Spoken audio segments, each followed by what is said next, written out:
Babylon, a city of grandeur and splendor where every corner spoke of its rich history and culture. Towering walls protected its citizens, standing as a testament to its might and resilience. Magnificent gardens adorned its palaces, a marvel of engineering and beauty that captivated all who beheld them. This bustling metropolis was a world away from Jerusalem, the home Daniel longed for, a place of simpler yet profound spiritual significance.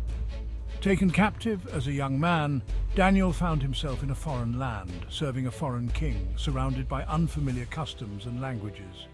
Despite the challenges, Daniel held fast to his faith, his belief in God a beacon in the darkness, guiding him through the trials he faced. Little did he know his faith would soon be tested like never before, in ways that would shape his destiny and the fate of many. The streets of Babylon bustled with life, a vibrant tapestry of cultures and traditions interwoven in daily life. Merchants hawked their wares, chariots clattered over stone streets, and the air buzzed with a cacophony of languages, each adding to the city's dynamic pulse. Yet amidst this vibrant chaos, Daniel never forgot who he was, a child of God, steadfast in his devotion and purpose.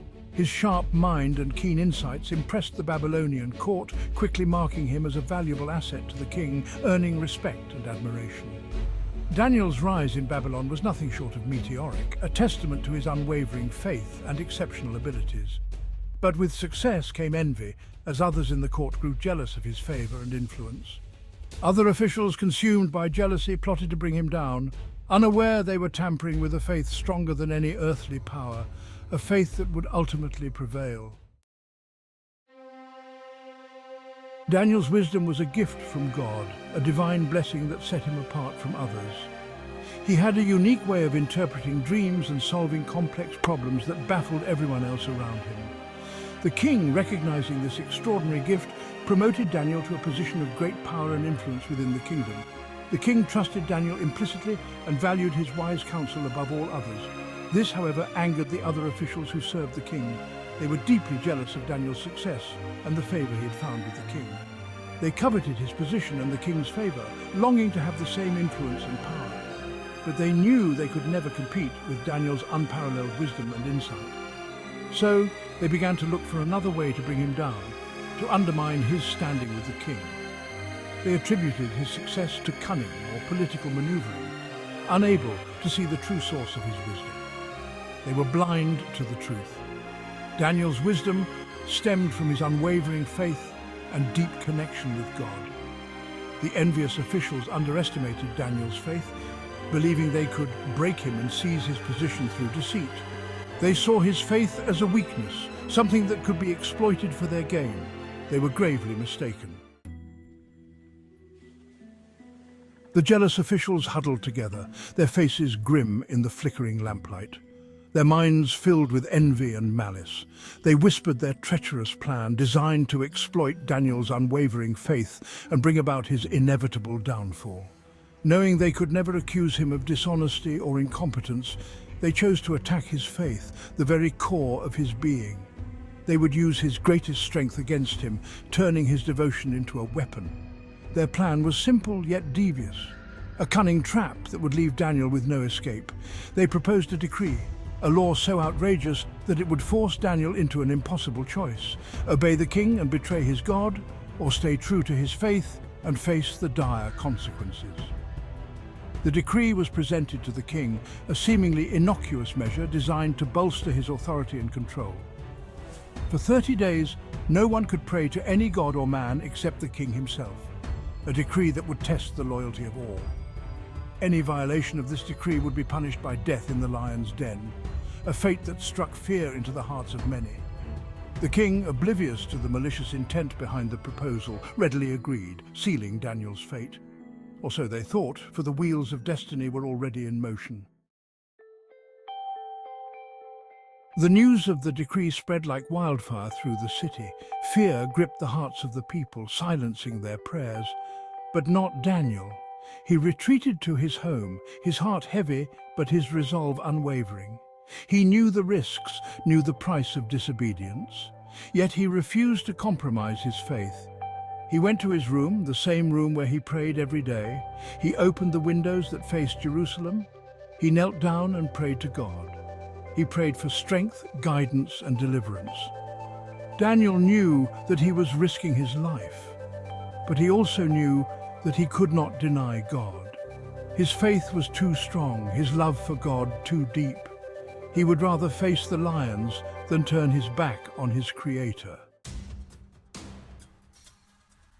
The king, unaware of the trap, remained oblivious to the drama unfolding within his own court. He continued with his royal duties, believing his decree to be a resounding success. The envious officials had been watching Daniel, their hearts filled with satisfaction as he walked into their snare. As soon as they witnessed Daniel praying, they rushed to the king. Their faces a mask of feigned concern, they reminded the king of his own decree, painting Daniel as a traitor. They emphasized his blatant disregard for the decree, his audacious defiance of the king's authority. Their words inflamed the king's ego and stoked his anger. The king, realizing too late that he had been tricked, felt a surge of fury. The king's heart was heavy. He valued Daniel's wisdom and loyalty and had no desire to see him punished. Yet the decree, signed and sealed with his own hand, left him no choice. To retract it now would be to admit weakness. He pleaded with Daniel, urging him to recant. But Daniel stood firm, his faith an unyielding shield. The king, his heart torn, reluctantly ordered Daniel's punishment. The stone door to the lion's den groaned shut, sealing Daniel's fate. The king, unable to watch, turned away, his heart filled with dread. He retired to his chambers, unable to eat or sleep, haunted by the image of Daniel in the lion's den. Sleep evaded the king. His mind raced, replaying the events of the day. Guilt gnawed at his conscience. As dawn broke, he rushed to the lion's den, his heart pounding with hope and dread. He called out to Daniel, his voice trembling. To his astonishment, a voice answered, calm and steady. Daniel was alive, unharmed. Overjoyed, the king ordered Daniel's release. He publicly acknowledged Daniel's God, declaring him the one true God. He issued a new decree, one that honored and praised the God of Daniel. The news of Daniel's miraculous survival spread throughout the kingdom.